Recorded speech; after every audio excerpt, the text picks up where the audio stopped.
Good morning, or welcome to the Monday morning review of the weekend's Toon football. Great win. Obviously, Newcastle United 2, Burnley 0. A bit of a come down perhaps after the Sheffield United 8-0 demolition. However, it was a good, solid performance. For the vast majority of the game, we were the better team.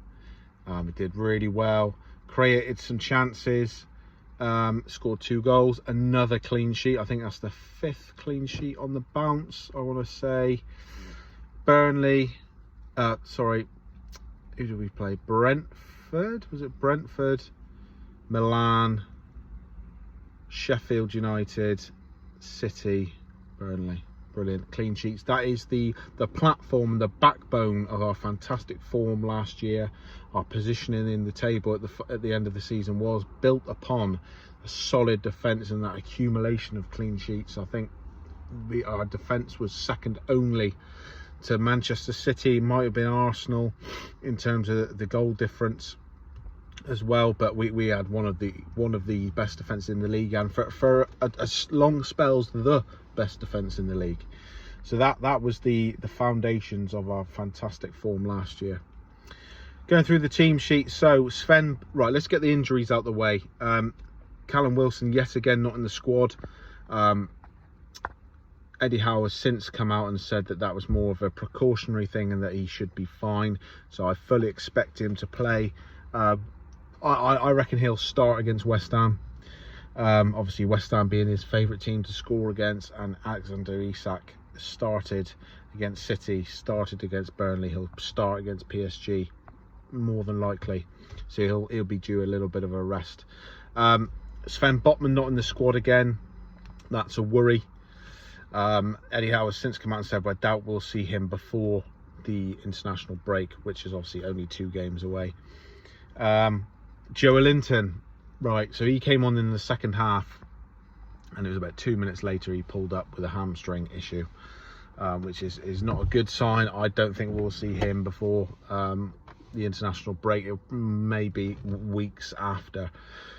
A shame, because he was somewhat of a surprise inclusion against Man City.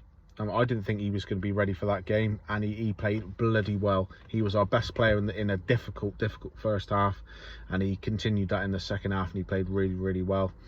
And it's such a shame, because it's a separate problem again.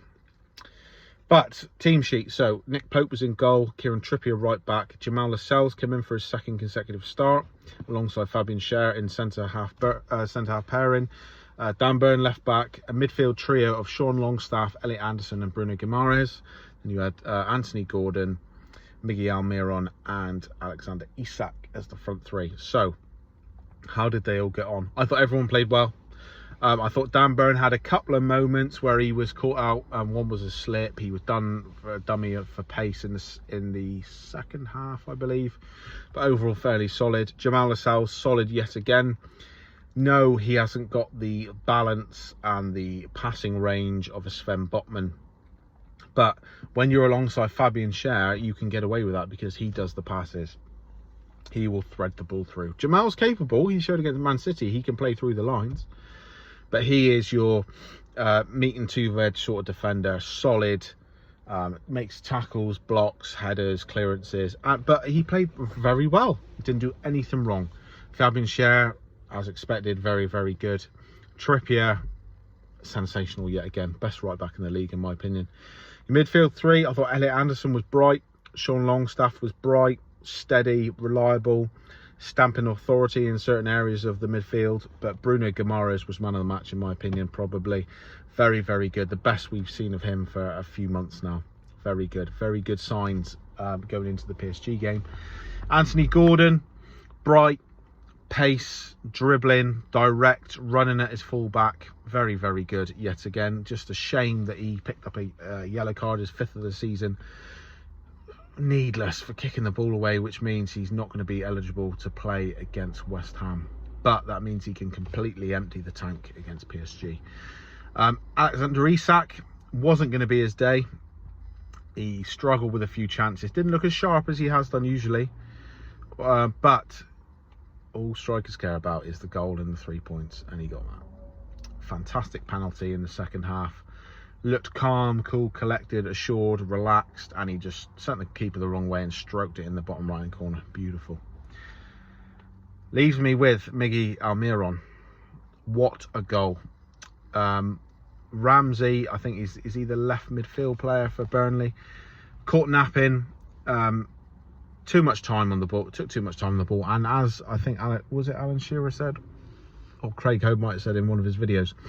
In the first 10-15 minutes of a game against Newcastle, particularly at St James's Park, you cannot dawdle on the ball, particularly with your back to the opposition, because you should know they're going to be on you. Kieran Trippier came in, beautiful crunching tackle. Almiron picked up the ball, cutting on his left foot, 25 yards out, bang, top corner. Oh, amazing. And another pleasing thing is Miggy Almiron, with his hot streak last year, he scored in consecutive games. He's not the kind of player who scored 2 in one game, leave it at 2 or 3 games and score another one, then off and on. He needs to score in consecutive games to carry that form on. And he scored against Sheffield, didn't score against City, but he didn't start that game, I don't think. And then he scored again at the weekend. So hopefully he can get on a real hot streak now. Hopefully score against PSG and against West Ham as well, because as I say, Anthony Gordon is not available for the West Ham game. Talking very quickly, I haven't got a lot of time. Monday morning, got to get to work, but solid performance. Burnley had a few chances, but we showed that Burnley's style of play is great, but you cannot do that against Newcastle with our high press, with our energy. And that was the most pleasing thing to see about Saturday's game, was the energy was back. The press, the energy, everyone was going together. Bruno was fantastic.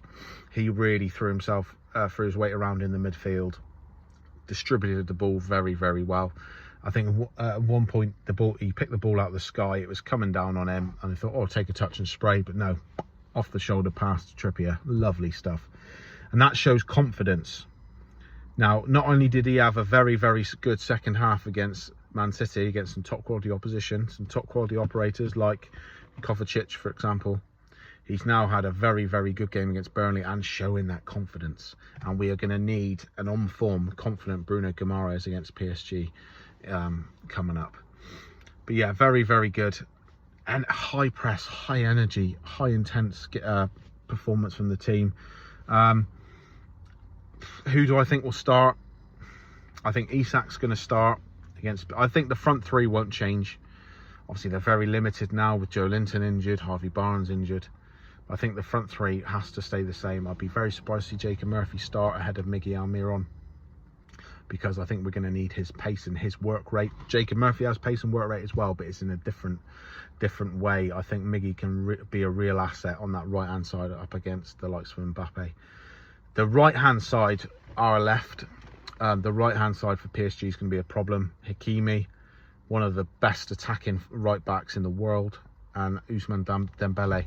Dembele does blow very hot, but very, very cold as well. I would not be surprised to see Matt Targett start at left back, but I think Dan Burn, you've got to give him the chance. He proves us wrong all the time. Anthony Gordon will give Dan Burn that support in terms of pressing and getting back and the pace and the work rate. But I think the back four will probably be the same, although he might be tempted to put Matt Targett in there. Nick Pope will definitely start. I think we'll see Sean Longstaff. I think we'll see Bruno Guimaraes. And I think we'll see Sandro Tonali. Nothing wrong with Elliot Anderson's performance against Burnley, but Tonali has that Champions League experience. I think he'll find playing in the Champions League a bit easier than playing in the Premier League at the moment. He will get up to speed, of course he will. Eddie Howe said the other day that he's had limited time training with the team due to injury and international commitments, etc. He will get up to speed in the Premier League. We will see that Aston Villa performance on a more consistent basis. But I think that'll be your three-man midfield: Bruno, Sean, and Sandro Tonali. And your front three, as I've said, Gordon, Miggy, and Isak. And I cannot wait. Cannot wait. Rush video today because I've got to get to work. But 3 points, 2 goals scored, 0 against, another clean sheet, another building block. We're up to 8th place now. I think we're 1 point behind West Ham, who we play on Sunday. That will be a bit of an acid test in the Premier League, because the 3 teams we've just played, Brentford, Sheffield United and Burnley, good teams, don't get me wrong, especially Brentford, but they're not on the level of West Ham. They are in 7th place. They are a direct rival of ours at the minute, but West Ham playing European football as well. They'll be playing on the Thursday night, so hopefully they'll pick up a few minor injuries. Anyway, thanks for watching. Please like, comment, subscribe if you enjoyed the video. If you didn't enjoy the video, thanks for watching anyway. Thanks for your time, and I'll see you on the next one. Cheers.